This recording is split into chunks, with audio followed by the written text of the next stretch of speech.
Welcome to this session that really focuses on one of the projects we have, which is called the Innovative Methods and Metrics for Agriculture and Nutrition Actions. So I don't know how exactly when we started, I think in 2014.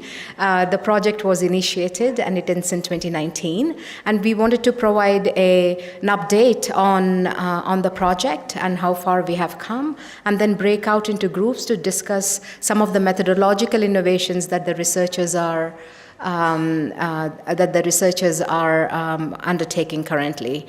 The way the session is scheduled is that we have a 1-hour plenary, as you know, and then we break out by thematic groups for more intimate discussions around how IMMANA researchers and fellows and are approaching certain topics, and that you can exchange and brainstorm ideas. Now on to my presentation. So since at least 2010, I would say that there has been an increased momentum in leveraging agriculture for nutrition outcomes, nutrition and nutrition-related health outcomes, as a result of which the researchers, research users, practitioners, donors, and policymakers have really engaged in this topic of leveraging agriculture for nutrition and health outcomes. On a research front, there are several things that have been happening since then. The first one is really development of conceptual pathways and frameworks, and I've just put this one here, and there are several of those kinds of pathways and frameworks that are out there, and several of you have developed other ways are also in the audience here.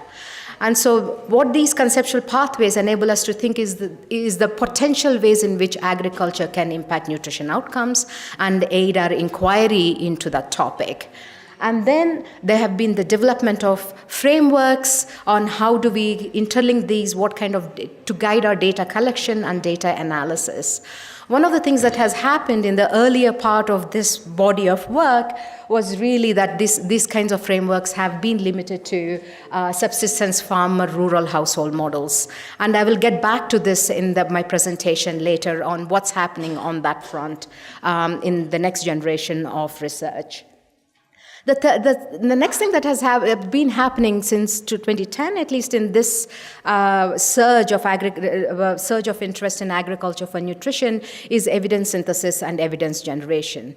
There has been a surge in systematic reviews, evidence synthesis of what is out there, collation of various data sets, and trying to analyze existing data, or undertake new research studies such as the ones that we have been hearing about, Nutrition Innovation Lab, LANSA, and many other programs that you are representing and presenting about in the next few days. But all these, regardless of whichever type of methodology you're using, or whether you've done a systematic review or collecting new data, all these publications and research groups have expressed the need for better data, methods, metrics, and analytics that are needed to improve our understanding in the context of an ever-changing world. The third thing that is happening now is that we are really in an interesting era. There is a lot of innovations that are happening in evidence generation. For example, while farm household is central to a food system, now we are moving away from just the farm household focused to a larger food systems models. For example, we are embracing climate change and fragility much more and incorporating in our understanding of the interactions between environment, agriculture, food systems, and health and nutrition outcomes. But all this requires developing and testing and validation of innovative approaches, methodologies, even putting new concepts together and operationalizing these new concepts. And that is where IMMANA fits in case you're wondering why I'm going on about all this, that's where IMMANA fits in. So the main aim of IMMANA is to accelerate the development of a robust scientific evidence base needed to guide policy investments in agriculture for improved nutrition and health. We have 3 work streams under IMMANA. One is the IMMANA research grants. They are competitive research grants. And we have had tremendous response. And we have been funded to disburse 2 rounds of research grants. And we have disbursed all of those 15 grants. And you will hear from those grantees today and in the breakout sessions, as well as several of them have submitted abstracts and have got selected based on the criteria that you all have been selected on. The second stream is the Amana Fellowship. So, which I forgot to mention in the beginning, we have seen lots of logos, but this is obviously an endeavor like this is a partnership and amongst many, many partners, but the most important ones were there in the beginning. But what is relevant here is that Tufts University leads the IMMANA Fellowships. They are responsible for, everything about fellowships, and Will leads that effort here with others from his team at Tufts. And he will update you more during this session on those developments.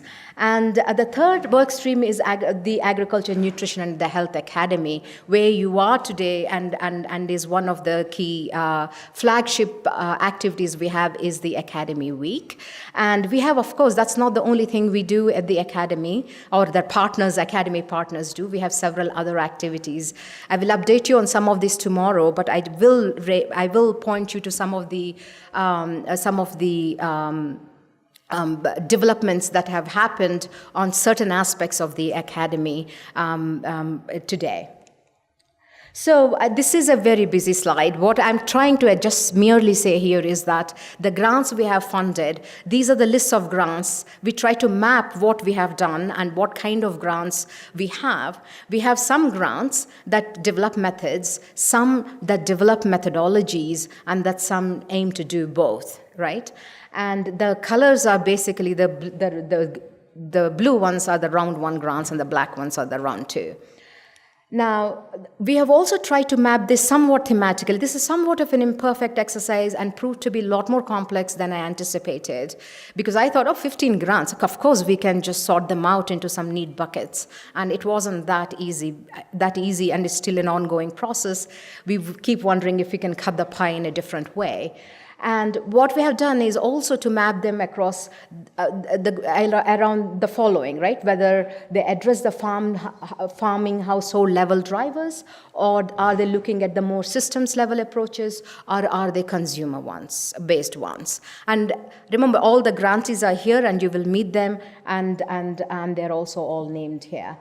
But there are some that, as I said, that don't really fit into those boxes, and they do try to have this cross-cutting approach, and they cross-cut several of those categories as well.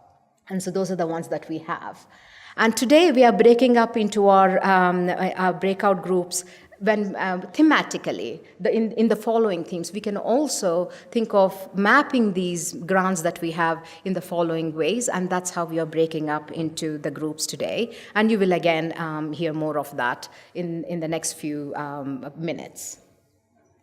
So I just want to take a few minutes to talk about some of the developments of the Agriculture Nutrition Academy and some of the experiments, I would say, of what we are doing or how we are moving ahead with some of the thinking around emerging topics that are relevant to low and middle income countries, right? So we are doing this in the format of a working group, and the idea of these working groups are to bring the experts in the world together to think of a topic that is really important, that is still emerging. We really don't know that much about the methods, metrics, or the concepts.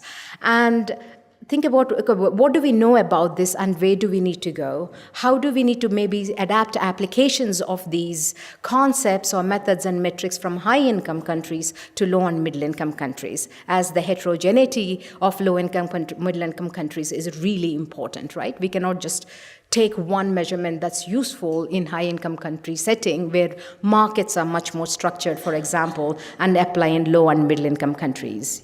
It's done? Okay. Okay, about 2 more minutes. So I'm going to go through this very fast. So we have a food environment working group, we have a sustainable diets working group, and you have these briefs in your packs. So I will not go into the detail of these working groups. We also have a food safety working group. This is being led by ILRI. Food environment is being led by food environment and sustainable diets are being coordinated by LSHTM. And the women's time allocation in agriculture, we have a working group that's piggybacking on an earlier systematic review funded by A4NH. And these are the outputs that we have done. One of the things, for example, in the food environment working group, what we try to do is that food environment is not really a new concept, right? It has been applied in the high-income country concept. So we have brought together experts working in low and middle-income countries, beginning to on this topic, and the experts from high-income countries that have really worked on this topic to really review the definitions, review what do we mean by food environment? How do we deconstruct it, and how do we measure that? All those details, again, are on your pack, and we have put forward something, and we look forward to hearing your feedback on that.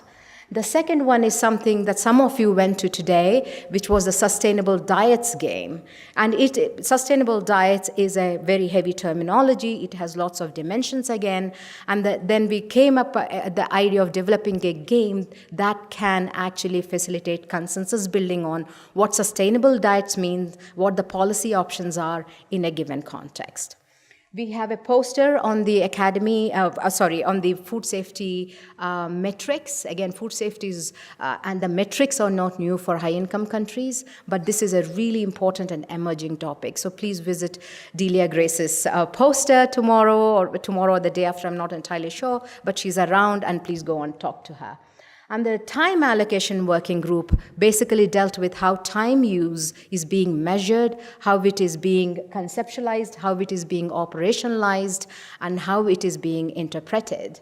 And this paper is currently under peer review, and what we find is that it is poorly conceptualized. There is no standardization of methodology. Is it a semi-structured interview? Is 24-hour recall good enough? Not.